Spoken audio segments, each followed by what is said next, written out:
Welcome to the Springs in the Desert podcast. We're so happy that you're here with us. We're those friends that you can take with you wherever you are on the path of infertility.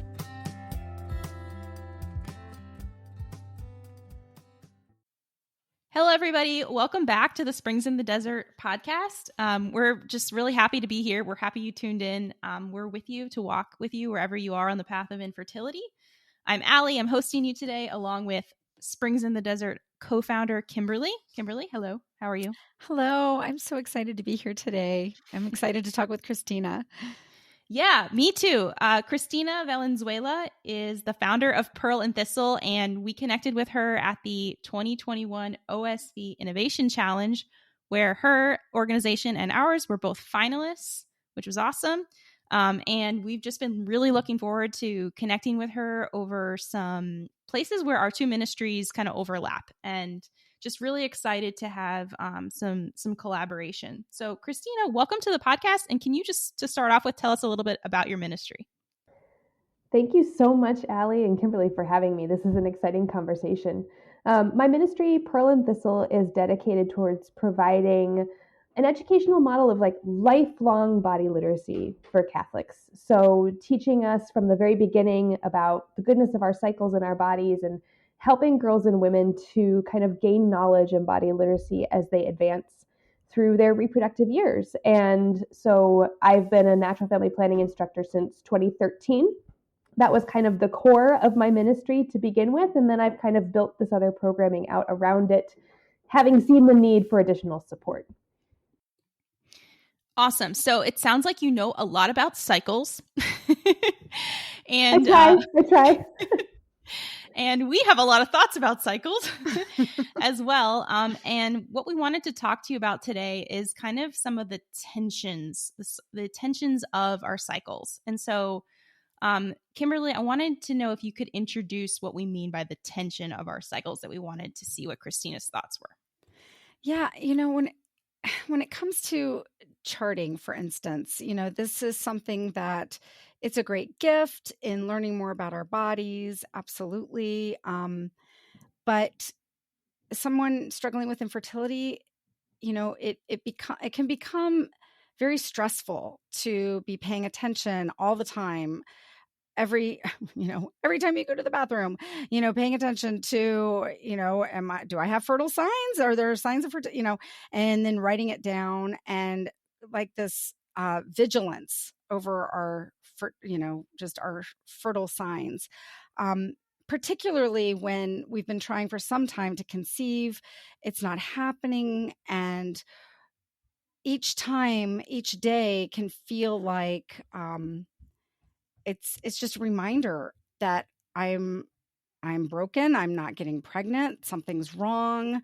And it can feel like a trigger. So, I just wanted to kind of see how we, how we navigate this while still feeling like we want to do everything we can to optimize our fertility, but yet we're feeling, we can feel really emotionally burdened by it. Oh my gosh, I so get that. And I appreciate you bringing up this conversation, because I think there's a misconception maybe that people who teach natural family planning and cycle charting were like, everybody should be charting all the time, and charting is the best thing ever, and everybody should join our charting club. I am not that person. I mean, I know women who genuinely enjoy the process of charting and understanding their bodies. And I think that there are women out there for whom it is a really, I don't want to say a lovely experience, but it doesn't bring them any sort of sense of tension or anxiety. As someone myself who, I went through a bout of secondary infertility after my third child was born, and was unable to conceive for a little over a year. Had a couple of losses along the way. And, I've just never loved charting itself to begin with. And so I've always been someone who thinks about charting in terms of, well, it's a difficult thing to do. It requires attention. It requires commitment. It requires habit. It requires effort. But I do it when I see that there's there's good to be gained, when I put it at the service of, family planning, at the service of health, at the service of understanding my body. And so I always try to see it through that lens, but I completely admit that there are times when charting itself may be an unnecessary burden for some people. So maybe we can delve into that, but I'll let you guys have the floor with that little introductory comment. I think that will be a relief to our listeners to hear you say that, because I agree. It can feel like, oh, it's just so wonderful and amazing. And there's like this, oh, everybody should want to do this mentality. So just to hear you say that, like, it's actually, that's not the reality for a lot of us, or maybe even the majority of us, like, it's just really refreshing. So thank you for that. Oh, you're so welcome. I mean, I just like to think about it in terms of like anything good in life, right? Any virtue that needs to be required of us. Like it has to take effort, right? Like there are some people for whom some virtues come really easily, and there are other people for whom those particular virtues come really, really hard. That doesn't mean that the virtue itself is any less desirable. But I think I kind of view charting in the same way, that it's a habit that many of us can acquire. But it does require a lot of virtue, and we shouldn't beat ourselves up if we're having to work to do something that's hard. Like if something is inherently hard, it should be okay that we feel that it's hard. We shouldn't beat ourselves up for that.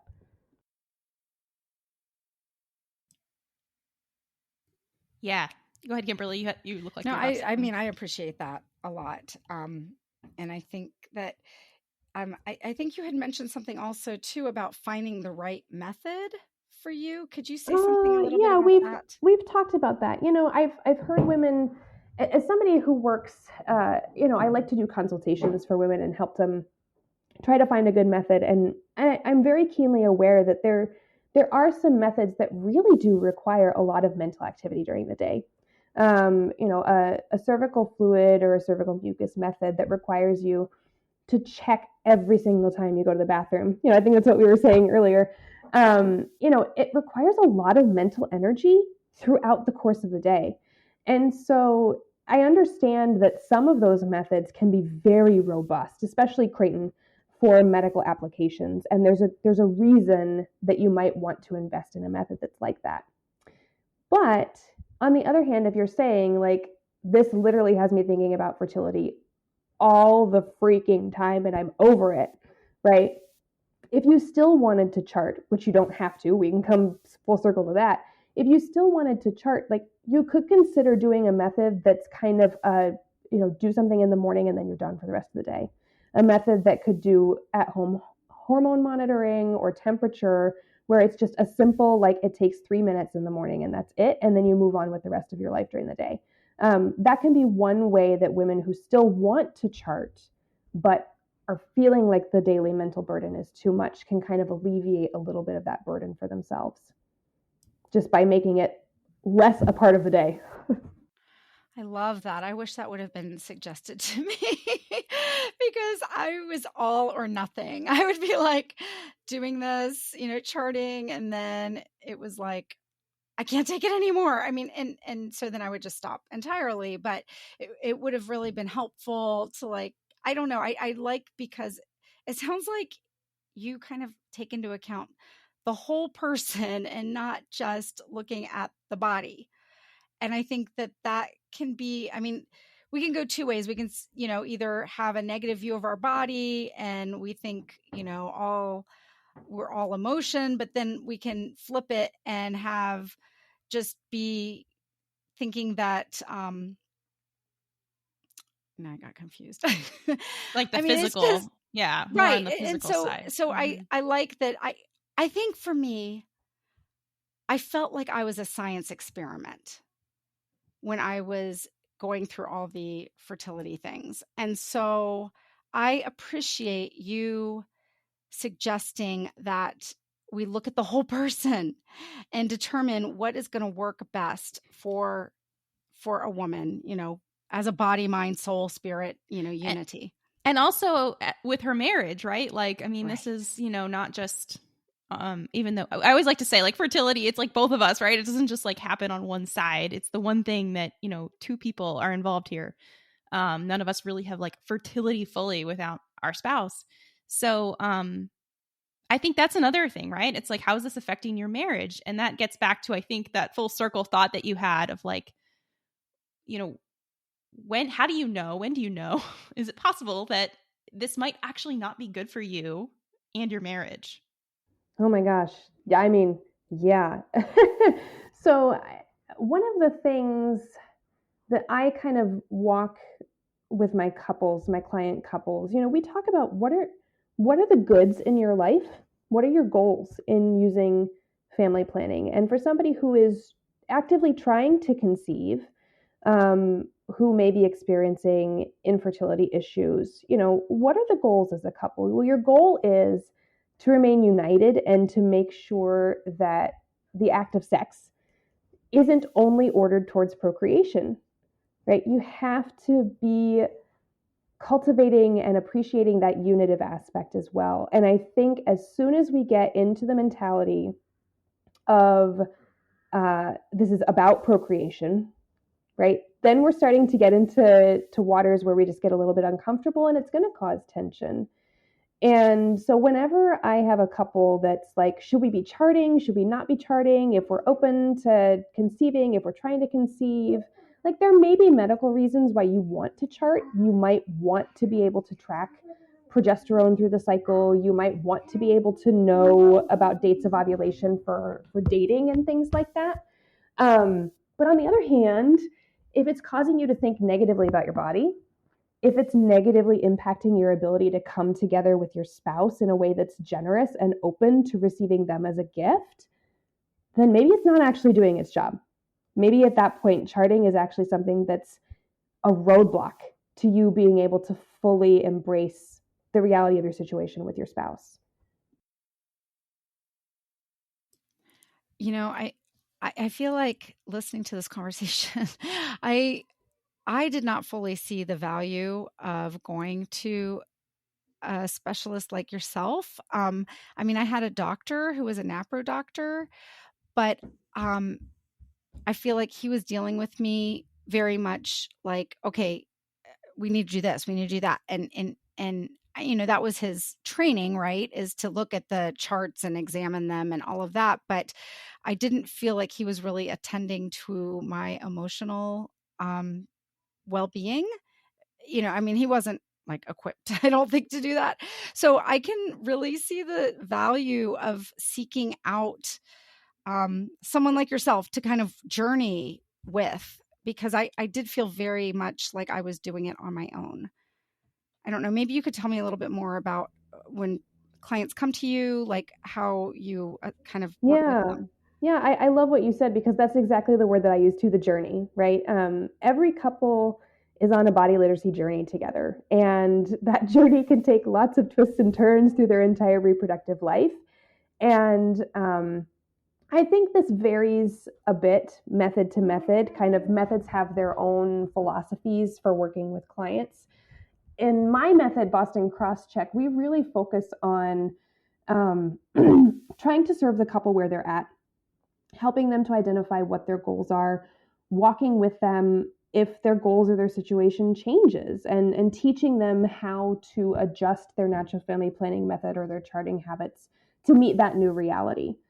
And so, I'm honored and privileged to walk with couples on their journey. And that's, obviously I have to teach them protocols. I have to teach them the logistics of their method. But one of the things that really is a joy that I like to do is this, it is sort of accompaniment, helping couples just have somebody else in their life that they can talk to about this, because some couples do have support. They have friends, they have family who have done this before, but a lot of couples, they're coming at it all by themselves. Like their doctor doesn't support them. Their family, maybe a generation older, like never did natural family planning, does not understand what they're doing. Especially when we get into areas of infertility, and well-meaning friends are saying, oh, well, just go IVF. Like, just do that, right? Why are you putting yourself through charting when you could do this other thing? And so having someone who understands and who is there to listen, as I said, that is one of the joys, is being able to journey with couples. Yeah. Oh, that's so good. And I wonder too, sometimes even depending on what kind of doctor you're seeing, sometimes it's like it would be so helpful to have someone advocate for, okay, like you can take a pause here. Like you don't even need to like go immediately to this next step, because I think sometimes doctors can put that kind of pressure, again, well-meaning, but it's like, you know, maybe you don't need to do that right now, or you can think about it over the next, you have something hard coming up, you know, you need a little time to sort of like discern that next surgery or whatever it is.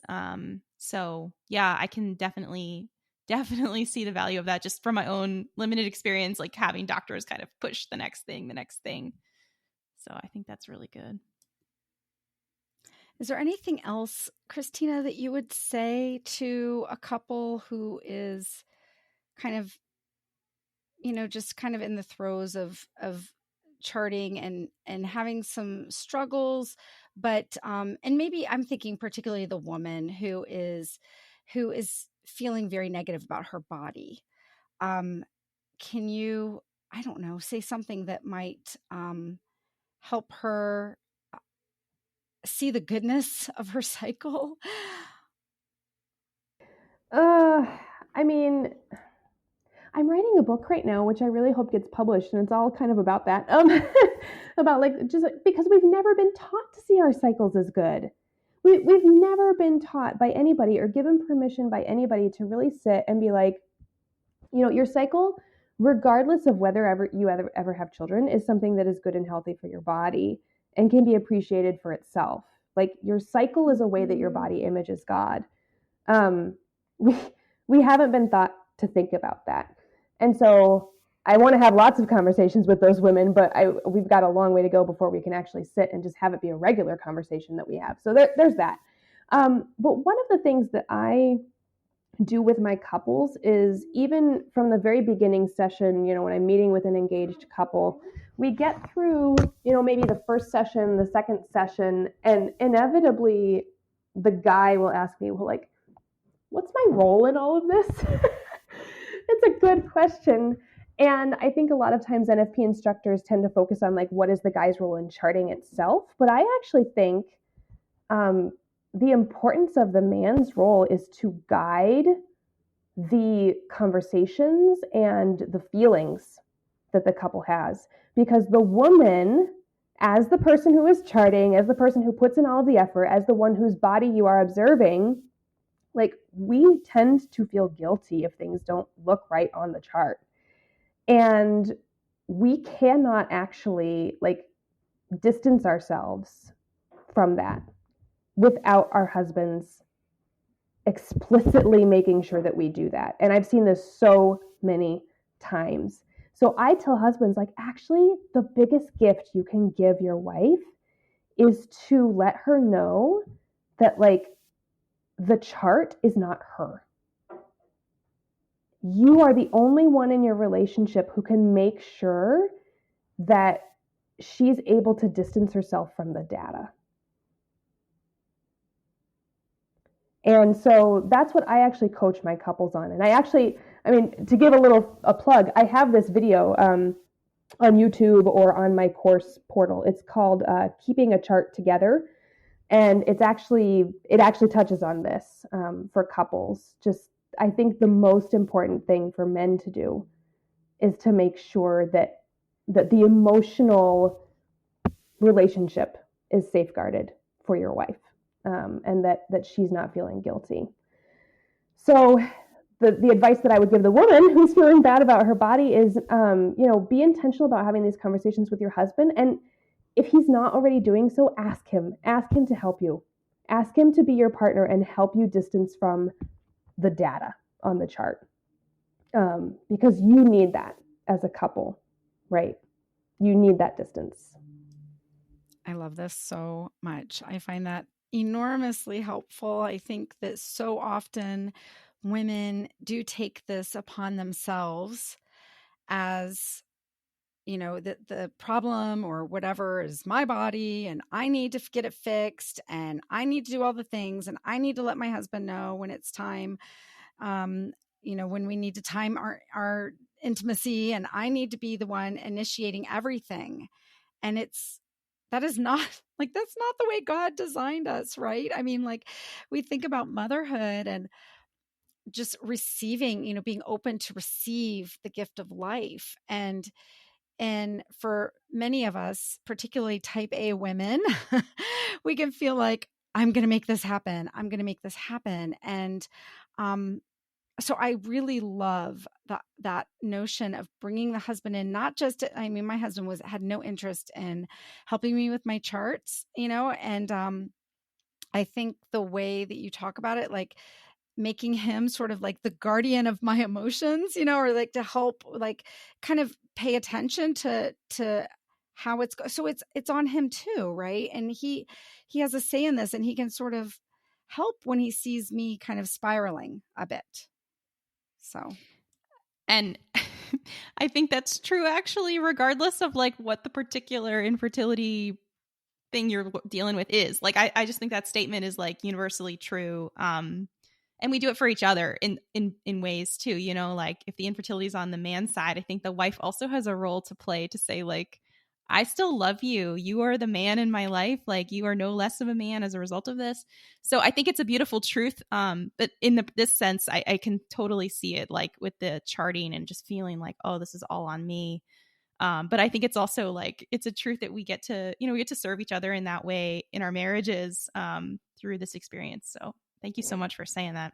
Oh, you're welcome. And one thing I tell the guys is listen, you can be the saintliest man ever, and you probably are, for being with this wonderful woman, and you're going to be a wonderful holy couple, right? But you don't have to say anything negative about her body. You don't have to even insinuate something, and she'll still internalize. She will just automatically blame herself. So unless you are proactive about combating that at the beginning, unless you really take the initiative to make sure, then it's not going to happen. She's probably still going to blame herself anyway. But it's just one of those things that just passively happens. So we really have to, as a couple, be actively engaged in supporting each other and making sure that we are actively telling the other person how much we support them and how much we do not blame them for things, right?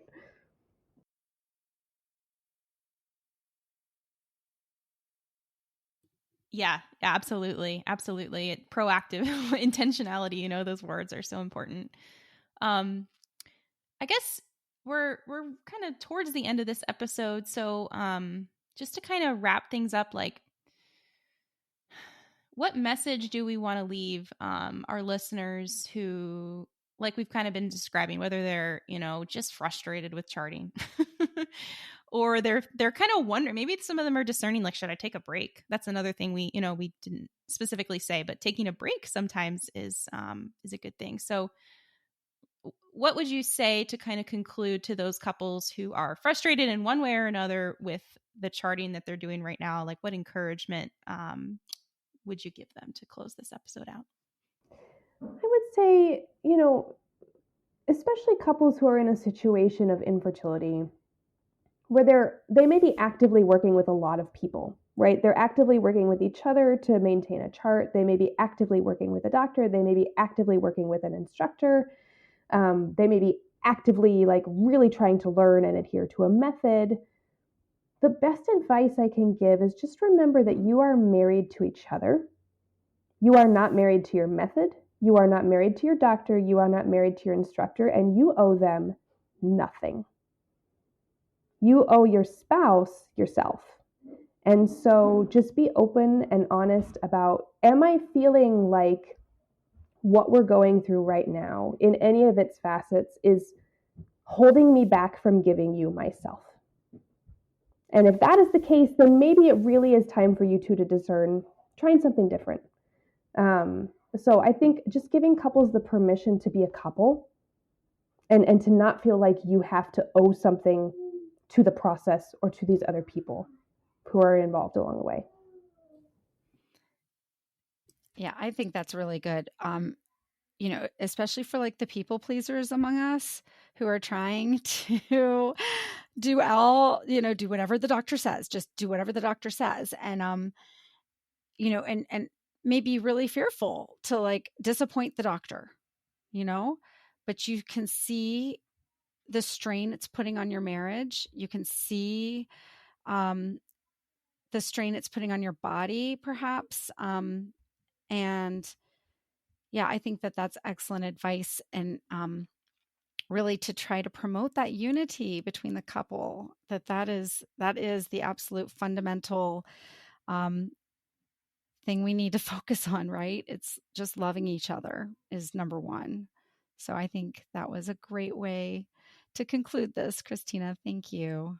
Thank you so much, ladies. I love these conversations, and I love the community that you're building up and the way that you're inviting us to really explore these things, in the nitty gritty, right? And just walk with people and journey. There's that word again, journey, right? Yeah. Thank you so much. I think I pray that every couple that listens could have, someone in their life like you who could be there, someone to walk with, who can, just bring them back to those truths that you've been talking about today. So thank you again for opening your schedule for us and for coming on. And just to kind of wrap up here, how can our listeners find you, find your ministry? Sure. Yeah. My business name is Pearl and Thistle.